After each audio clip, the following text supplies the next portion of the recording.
In China, you know, the emperor is a Chinese, and all those about him are Chinamen also.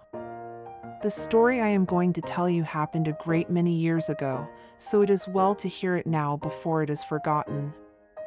The emperor's palace was the most beautiful in the world. It was built entirely of porcelain, and very costly, but so delicate and brittle that whoever touched it was obliged to be careful. In the garden could be seen the most singular flowers, with pretty silver bells tied to them, which tinkled so that everyone who passed could not help noticing the flowers. Indeed, everything in the emperor's garden was remarkable, and it extended so far that the gardener himself did not know where it ended. Those who traveled beyond its limits knew that there was a noble forest, with lofty trees, sloping down to the deep blue sea, and the great ships sailed under the shadow of its branches. In one of these trees lived a nightingale, who sang so beautifully that even the poor fishermen, who had so many other things to do, would stop and listen. Sometimes, when they went at night to spread their nets, they would hear her sing and say, "Oh, is not that beautiful?" But when they returned to their fishing, they forgot the bird until the next night. Then they would hear it again, and exclaim, "Oh, how beautiful is the nightingale's song!" Travelers from every country in the world came to the city of the emperor, which they admired very much, as well as the palace and gardens, but when they heard the nightingale, they all declared it to be the best of all. And the travelers, on their return home, related what they had seen, and learned men wrote books, containing descriptions of the town, the palace, and the gardens, but they did not forget the nightingale, which was really the greatest wonder. And those who could write poetry composed beautiful verses about the nightingale, who lived in a forest near the deep sea. The books traveled all over the world, and some of them came into the hands of the emperor, and he sat in his golden chair, and, as he read, he nodded his approval every moment, for it pleased him to find such a beautiful description of his city, his palace, and his gardens. But when he came to the words, "The nightingale is the most beautiful of all," he exclaimed, "What is this? I know nothing of any nightingale. Is there such a bird in my empire? And even in my garden? I have never heard of it. Something, it appears, may be learnt from books." Then he called one of his lords-in-waiting, who was so high-bred that when any in an inferior rank to himself spoke to him, or asked him a question, he would answer, "Pooh," which means nothing. "There is a very wonderful bird mentioned here, called a nightingale," said the emperor. "They say it is the best thing in my large kingdom. Why have I not been told of it?" "I have never heard the name," replied the cavalier. "She has not been presented at court. It is my pleasure that she shall appear this evening." Said the emperor, "The whole world knows what I possess better than I do myself." "I have never heard of her," said the cavalier, "yet I will endeavor to find her." But where was the nightingale to be found? The nobleman went upstairs and down, through halls and passages, yet none of those whom he met had heard of the bird. So he returned to the emperor, and said that it must be a fable, invented by those who had written the book. "Your Imperial Majesty," said he, "cannot believe everything contained in books. Sometimes they are only fiction, or what is called the black art. But the book in which I have read this account," said the emperor, "was sent to me by the great and mighty Emperor of Japan, and therefore it cannot contain a falsehood. I will hear the nightingale. She must be here this evening. She has my highest favor, and if she does not come, the whole court shall be trampled upon after supper is ended." "Sing P.E." cried the lord-in-waiting, and again he ran up and down stairs, through all the halls and corridors, and half the court ran with him, for they did not like the idea of being trampled upon. There was a great inquiry about this wonderful nightingale, whom all the world knew, but who was unknown to the court. At last they met with a poor little girl in the kitchen, who said, "Oh, yes, I know the nightingale quite well. Indeed, she can sing." Every evening I have permission to take home to my poor sick mother the scraps from the table. She lives down by the seashore, and as I come back I feel tired, and I sit down in the wood to rest, and listen to the nightingale's song. Then the tears come into my eyes, and it is just as if my mother kissed me. Little maiden, said the lord-in-waiting, I will obtain for you constant employment in the kitchen, and you shall have permission to see the emperor dine, if you will lead us to the nightingale, for she is invited for this evening to the palace. So she went into the wood where the nightingale sang, and half the court followed her. As they went along, a cow began lowing. Oh, said a young courtier, now we have found her. What wonderful power for such a small creature. I have certainly heard it before. No, that is only a cow lowing, said the little girl. We are a long way from the place yet. Then some frogs began to croak in the marsh. Beautiful, said the young courtier again.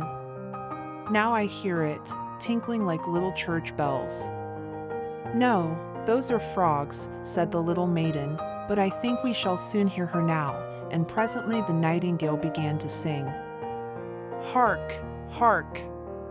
There she is, said the girl, and there she sits, she added, pointing to a little gray bird who was perched on a bough. Is it possible? Said the lord-in-waiting, I never imagined it would be a little, plain, simple thing like that. She has certainly changed color at seeing so many grand people around her. Little nightingale, cried the girl, raising her voice, our most gracious emperor wishes you to sing before him. With the greatest pleasure, said the nightingale, and began to sing most delightfully. It sounds like tiny glass bells, said the lord-in-waiting, and see how her little throat works. It is surprising that we have never heard this before. She will be a great success at court. Shall I sing once more before the emperor? Asked the nightingale, who thought he was present.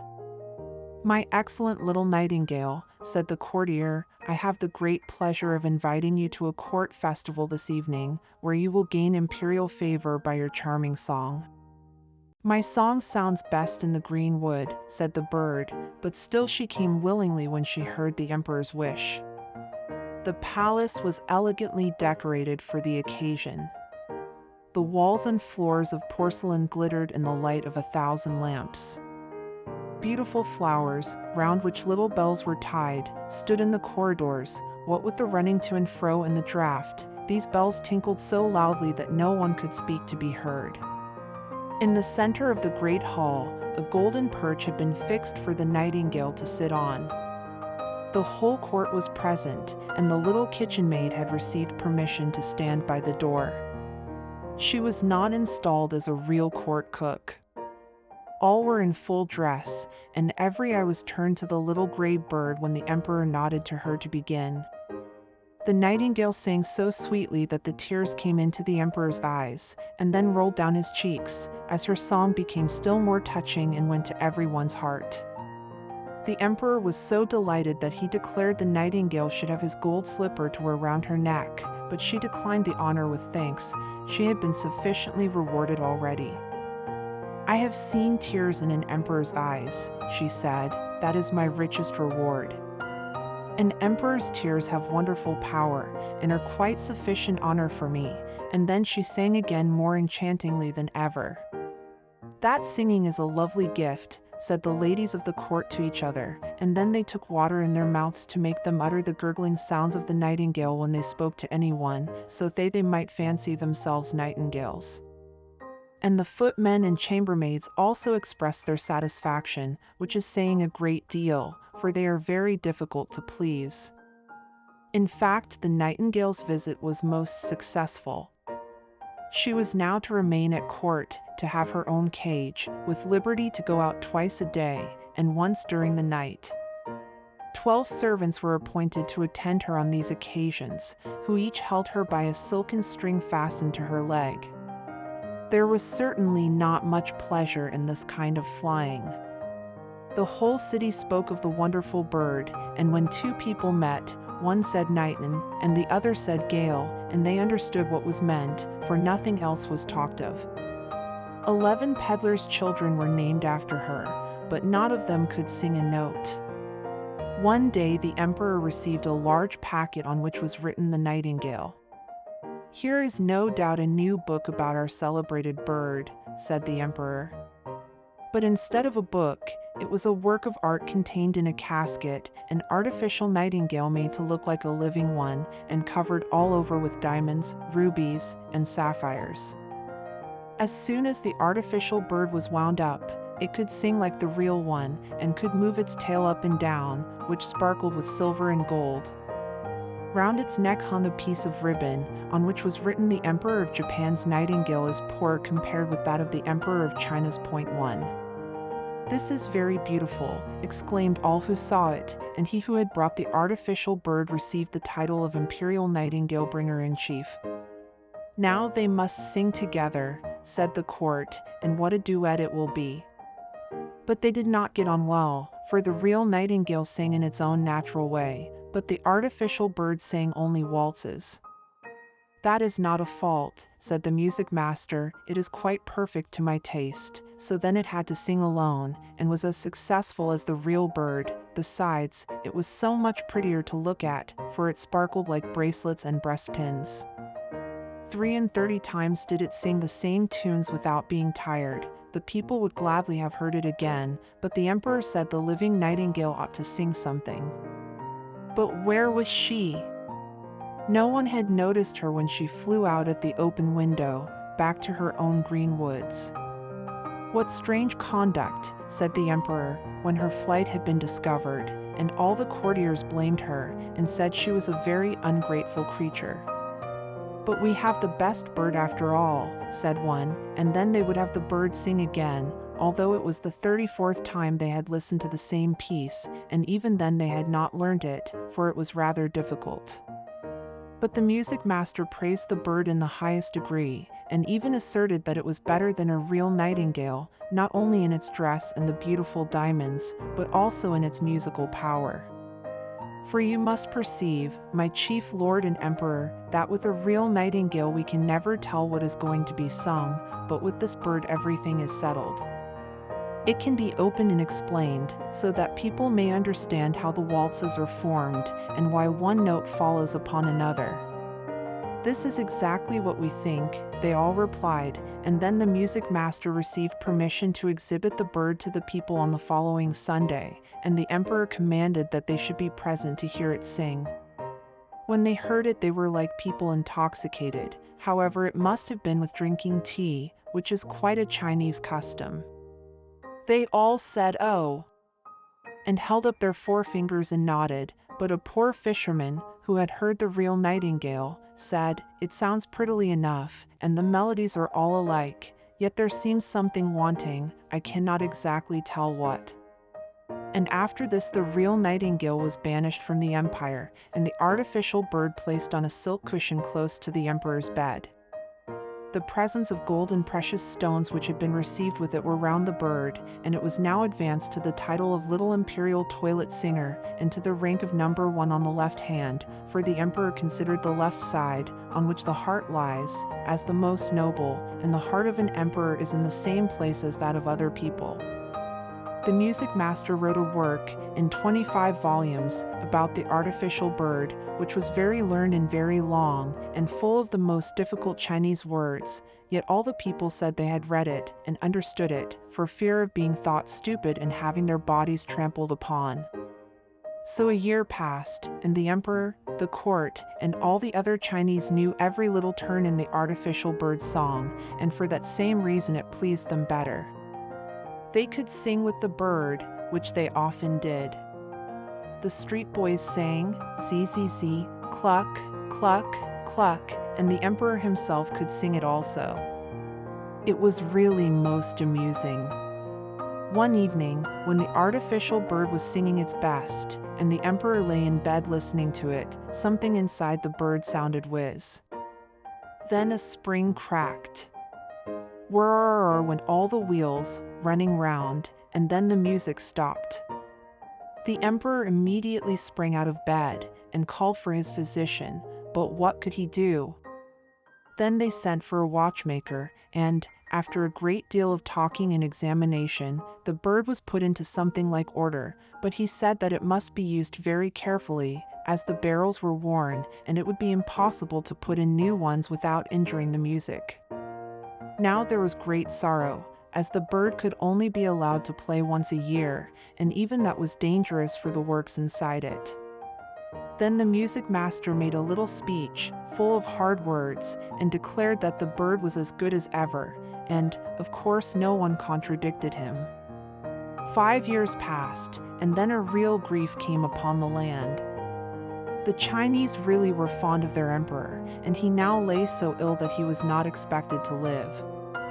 Already a new emperor had been chosen, and the people who stood in the street asked the lord-in-waiting how the old emperor was, but he only said, "Pooh," and shook his head. Cold and pale lay the emperor in his royal bed. The whole court thought he was dead, and every one ran away to pay homage to his successor. The chamberlains went out to have a talk on the matter, and the ladies' maids invited company to take coffee. Cloth had been laid down on the halls and passages, so that not a footstep should be heard, and all was silent and still. But the emperor was not yet dead, although he lay white and stiff on his gorgeous bed, with the long velvet curtains and heavy gold tassels. A window stood open, and the moon shone in upon the emperor and the artificial bird. The poor emperor, finding he could scarcely breathe with a strange weight on his chest, opened his eyes, and saw Death sitting there. He had put on the emperor's golden crown, and held in one hand his sword of state, and in the other his beautiful banner. All around the bed and peeping through the long velvet curtains were a number of strange heads, some very ugly, and others lovely and gentle-looking. These were the emperor's good and bad deeds, which stared him in the face. Now Death sat at his heart. "Do you remember this? Do you recollect that?" they asked one after another, thus bringing to his remembrance circumstances that made the perspiration stand on his brow. "I know nothing about it," said the emperor. "Music! Music!" he cried, "the large Chinese drum, that I may not hear what they say." But they still went on, and Death nodded like a Chinaman to all they said. "Music! Music!" shouted the emperor. "You little precious golden bird, sing, pray sing. I have given you gold and costly presents. I have even hung my golden slipper around your neck. Sing! Sing!" But the bird remained silent. There was no one to wind it up, and therefore it could not sing a note. Death continued to stare at the emperor with his cold, hollow eyes, and the room was fearfully still. Suddenly there came through the open window the sound of sweet music. Outside, on the bough of a tree, sat the living nightingale. She had heard of the emperor's illness, and was therefore come to sing to him of hope and trust. And as she sung, the shadows grew paler and paler, the blood in the emperor's veins flowed more rapidly, and gave life to his weak limbs, and even Death himself listened, and said, "Go on, little nightingale, go on. Then will you give me the beautiful golden sword and that rich banner? And will you give me the emperor's crown?" said the bird. So Death gave up each of these treasures for a song, and the nightingale continued her singing. She sung of the quiet churchyard, where the white roses grow, where the elder tree wafts its perfume on the breeze, and the fresh, sweet grass is moistened by the mourner's tears. Then Death longed to go and see his garden, and floated out through the window in the form of a cold, white mist. "Thanks, thanks, you heavenly little bird. I know you well. I banished you from my kingdom once, and yet you have charmed away the evil faces from my bed, and banished death from my heart, with your sweet song. How can I reward you?" "You have already rewarded me," said the nightingale. "I shall never forget that I drew tears from your eyes the first time I sang to you. These are the jewels that rejoice a singer's heart. But now sleep, and grow strong and well again. I will sing to you again."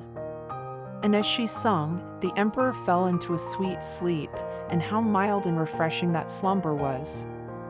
When he awoke, strengthened and restored, the sun shone brightly through the window, but not one of his servants had returned. They all believed he was dead. Only the nightingale still sat beside him and sang. "You must always remain with me," said the emperor. "You shall sing only when it pleases you, and I will break the artificial bird into 1,000 pieces." "No, do not do that," replied the nightingale. "The bird did very well as long as it could. Keep it here still. I cannot live in the palace and build my nest, but let me come when I like. I will sit on a bough outside your window in the evening and sing to you, so that you may be happy and have thoughts full of joy. I will sing to you of those who are happy and those who suffer, of the good and the evil, who are hidden around you. The little singing bird flies far from you and your court to the home of the fisherman and the peasant's cot. I love your heart better than your crown, and yet something holy lingers round that also. I will come, I will sing to you, but you must promise me one thing."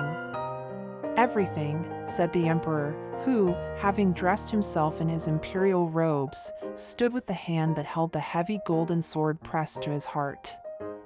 "I only ask one thing," she replied. "Let no one know that you have a little bird who tells you everything. It will be best to conceal it." So saying, the nightingale flew away. The servants now came in to look after the dead emperor, when, lo! there he stood, and, to their astonishment, said, "Good morning."